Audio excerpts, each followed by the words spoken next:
ગોધરામાં બકરીદ અને મોહરમને લઈ શાંતિ સમિતિની બેઠક યોજાઈ। ગોધરાના મજા રોડ સ્થિત ઇકબાલ સ્કૂલ ખાતે આજે આવનાર તહેવાર ઈદ ઉલ અઝહા અને મોહરમને અનુલક્ષી શાંતિ સમિતિની બેઠક યોજાઈ હતી। કાર્યક્રમમાં ડોક્ટર હરેશભાઈ દુધાત, પોલીસ અધિકારીઓ, મૌલાનાઓ તથા સમાજના આગેવાનો ઉપસ્થિત રહ્યા હતા। બેઠક દરમિયાન ડોક્ટર હરેશ દુધાતે જણાવ્યું કે આવનાર તહેવારો દરમિયાન કાયદો અને વ્યવસ્થા જળવાઈ રહે તે માટે સૌએ પરસ્પર સહકાર આપવો જરૂરી છે। બકરી ઈદ દરમિયાન પશુઓના પરિવહન અથવા અન્ય કોઈ સમસ્યા સર્જાય તો તાત્કાલિક પોલીસનો સંપર્ક કરવા અપીલ કરવામાં આવી હતી। તેમણે જણાવ્યું કે કોઈપણ વ્યક્તિએ કાયદો પોતાના હાથમાં ન લેવો, કોઈ શંકાસ્પદ સ્થિતિ સર્જાય તો સંબંધિત બાબતની જાણ પોલીસને કરવી, સાથે જ કુરબાની સમયે અન્ય ધર્મની લાગણીને ઠેસ ન પહોંચે, જાહેર સ્થળે વિડીયો ન બનાવો તથા સરકારના નિયમોનું પાલન કરવું તે બાબતે પણ માર્ગદર્શન આપવામાં આવ્યું। કાર્યક્રમમાં ઈશાકભાઈ મામની, ઇદ્રીસભાઈ દરગાઈ, અસલમભાઈ ફિરદોસ કોઠી, વસીમભાઈ જુજારા અને મુજસ્સીમભાઈ મામની સહિત અનેક આગેવાનો હાજર રહ્યા હતા। અંતે સમાજના સભ્યોને ડોક્ટર હરેશભાઈ દુધાતના હસ્તે સન્માનપત્ર આપવામાં આવ્યા હતા। કાર્યક્રમ પૂર્ણ થયા બાદ મુફ્તી ઇકબાલ દ્વારા શહેરમાં શાંતિ, સૌહાર્દ અને ભાઈચારો જળવાઈ રહે તેવી દુઆ કરવામાં આવી હતી। રિપોર્ટર તાહિર ટપલા, ગોધરા। આ જે નિયમો છે એનું પાલન આપને અને અમારે દરેકે કરવું એ તમારી ને મારી ફરજમાં આવે છે। ઘણી વખત મેં લાસ્ટ મિટિંગમાં કીધું હતું કે જ્યારે અમારા પોલીસ જાય તો એના પર હુમલો કરવાની પણ કોશિશ કરવામાં આવે છે। આપને બધાને ખબર છે કે પોલીસ પાસે હથિયાર હોય એ ફક્ત એમના સ્વરક્ષણ માટે હોય છે। અમે કોઈના પર આપણે સિવિલ પોલીસમાં અમે આવીએ, અમારે કોઈના પર ચલાવવાનું ના હોય, પણ જ્યારે પોલીસના જીવને જોખમ થાય તો અમે હજી પણ એને એવું કરીએ છીએ કે ભાઈ તમે સંયમ રાખો, સંયમ વર્તો, એના આગેવાનોને મળો, મોલ સાહેબને મળો, સારા નાગરિકોને મળીને તમે એને સમજાવો અને આ પ્રવૃત્તિ બંધ કરવા માટે કહો। છતાં પણ આવી પ્રવૃત્તિઓ એ લોકો ચાલુ રહી છે એ અમને કાયદાકીય રીતે જરા પણ યોગ્ય લાગતું નથી। તો આપના મોલ સાહેબોના માધ્યમથી અમે પણ એમને કહેવા માગીએ છીએ કે જે વસ્તુને કાયદા દ્વારા પ્રતિબંધ ફરમાવવામાં આવેલો હોય તો એ આપના દ્વારા એમને એક ગાઈડન્સ જવું જોઈએ, આપના દ્વારા એક મેસેજ જવો જોઈએ કે જે આપણો મુસ્લિમ ધર્મ છે ને એ પણ કોઈ પણ વસ્તુ સરકારના નિયમોનું ઉલ્લંઘન કરવાની પરમિશન નથી આપતો। છતાં પણ જો આવા માણસો કરતા હોય તો આ લોકોને એક પાઠ ભણાવવા માટે જ્યારે પણ મદદની અમને જરૂર પડે તો અમે આપની પાસેથી મદદની અપેક્ષા રાખીએ છીએ। અમે કાયદાકીય મદદની વાત કરીએ છીએ અને અમે પણ ઈચ્છીએ છીએ કે આવું કૃત્ય બંધ થાય। અને ભૂતકાળમાં એવું પણ બને છે કે અમારી પાસે વિડીયો આવે છે કે જે પશુ ચોરી કરવા માટે જાય છે ગોધરાના અલગ અલગ વિસ્તારમાંથી, એમાંથી કદાચ આપને પણ એક નાગરિક તરીકે કે સોશિયલ મીડિયામાં આપ પણ જોતા હશો। આપ વિચાર કરી લો કે જે જગ્યાએ પશુઓની ચોરી કરવા માટે જાય છે જો ત્યાં 50-100 પબ્લિક એને પકડે તો શું હાલ થાય। ભૂતકાળમાં જે અમદાવાદ જેવા શહેરમાં મોબ લિન્ચિંગના બનાવો બનેલા છે એવા બનાવ બનવાની એમને સંભાવના છે, જેના કારણે પછી શાંતિ ડહોળાવવાની એમને બીક લાગે છે। તો આવા તત્વોને આવું કાર્ય કરતાં આપણે રોકવા જોઈએ, એક સારા નાગરિક તરીકે આપણે બધાની ફરજ છે।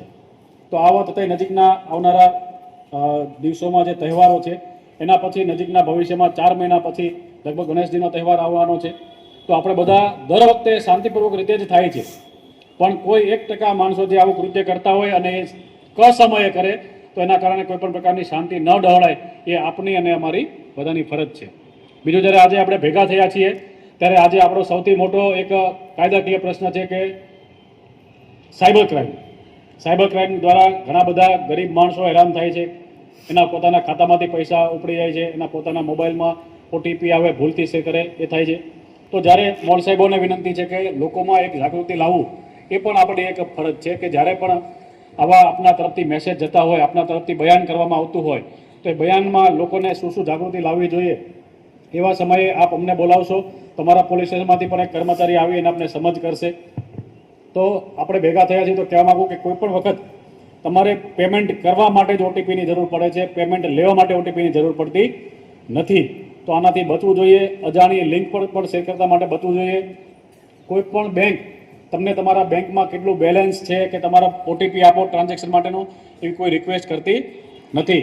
બીજું, આજના સમયમાં જે વડીલો હોય છે, સિનિયર સિટીઝનો હોય છે, એની ઉંમરનો ગેરફાયદો લઈ અને લોકો એને ન્યૂડ કોલ કરતા હોય છે અને એમાં મહિલાઓ સામે કપડાં પહેર્યા વગર એની સાથે ભલે 2 સેકન્ડનો કોલ ચાલેલો હોય પછી એ લોકો વિડીયોગ્રાફી કરી નાખે, સ્ક્રીન રેકોર્ડિંગ કરી નાખે અને પછી બ્લેકમેલ કરતા હોય છે। આવા બ્લેકમેલથી કોઈને પણ ડરવાની જરૂર નથી। તાત્કાલિક તમે અમારા સાયબર ક્રાઇમ પોલીસ સ્ટેશન છે એનો સંપર્ક કરો, તમને 100% એમાં ન્યાયની અમે ખાતરી આપીએ છીએ।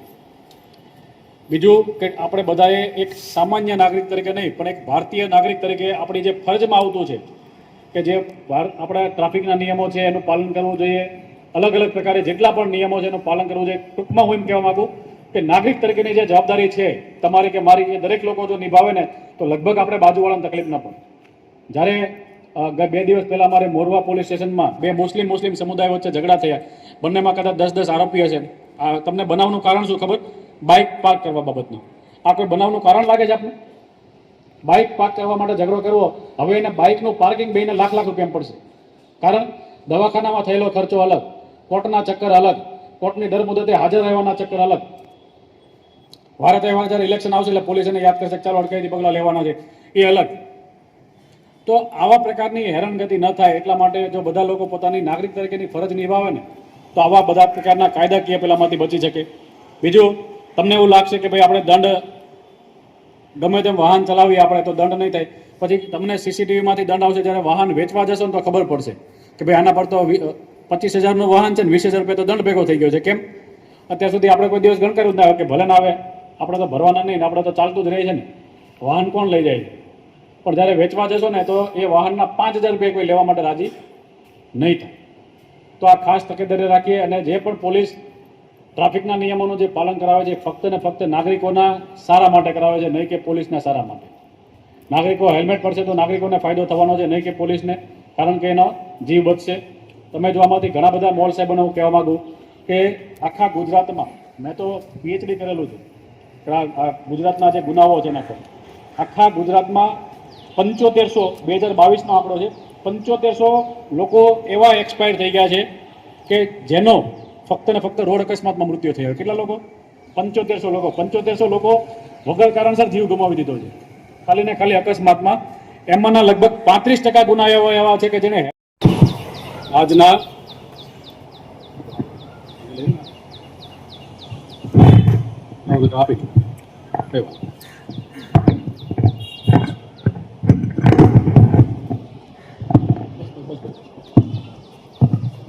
આજના આ કાર્યક્રમમાં અહીં ઉપસ્થિત મોલ સાહેબો તથા મુફ્તી સાહેબો તથા અહીં ઉપસ્થિત અગ્રણીઓ અને અમારા પોલીસ અધિકારીશ્રીઓ, આપણે આજના જે કાર્યક્રમનો ઉદ્દેશ્ય છે એ એક આપના મારફતે, મોલ સાહેબો મારફતે લોકોને એક મેસેજ પહોંચાડવા બાબતેનો છે. એમાં નજીકના ભવિષ્યમાં આવનારા બકરી ઈદનો બંદોબસ્ત છે, પછી એના પછી આવનાર મહોરમના બંદોબસ્ત વિશેની વાત છે, તથા અમારા પોલીસ તરફથી જે હાલમાં અમુક પ્રકારના ગુનાઓ બને છે, મહિલાઓ વિરુદ્ધના, બાળકો વિરુદ્ધના સાયબર ક્રાઇમના ગુનાઓ, તો આપના તરફથી પણ લોકોમાં એક જાગૃતતા ફેલાય અને લોકો આનો ભોગ બનતા અટકે એના માટેના પ્રયાસના ભાગરૂપે અમારા બી ડિવિઝન અને અમારા SOG PIના સહકારથી આજની આ મિટિંગનું આયોજન કરવામાં આવેલું છે. સૌપ્રથમ આપણે વાત કરીએ બકરી ઈદની. અમે અમારા હેડક્વાર્ટર ખાતે એક શાંતિ સમિતિની મિટિંગ પણ રાખવામાં આવેલી. લગભગ મોટી સંખ્યામાં મુસ્લિમો અને હિન્દુઓ તેમાં ઉપસ્થિત રહેલા હતા અને બધાએ પોતપોતાના વિચાર પણ કીધેલા હતા. એમાં એક ભાઈએ એવું કીધેલું હતું કે ભાઈ જે અમને પશુઓ જે લાવીએ છીએ ત્યારે કોઈ પણ પ્રકારની હેરાનગતિ ન થાય, તો અમે બધાના વતીથી એમને બાંહેધરી પણ આપેલી હતી કે તમે જ્યારે પણ તમને જરૂર પડે તમે તાત્કાલિક પોલીસનો સંપર્ક કરો.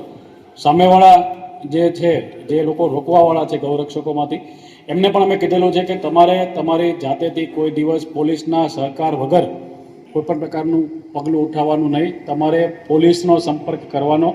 પોલીસ આવે પછી જે કાર્યવાહી કરશે, અને કોઈએ પણ કાયદો વ્યવસ્થા હાથમાં લેવાનો નથી.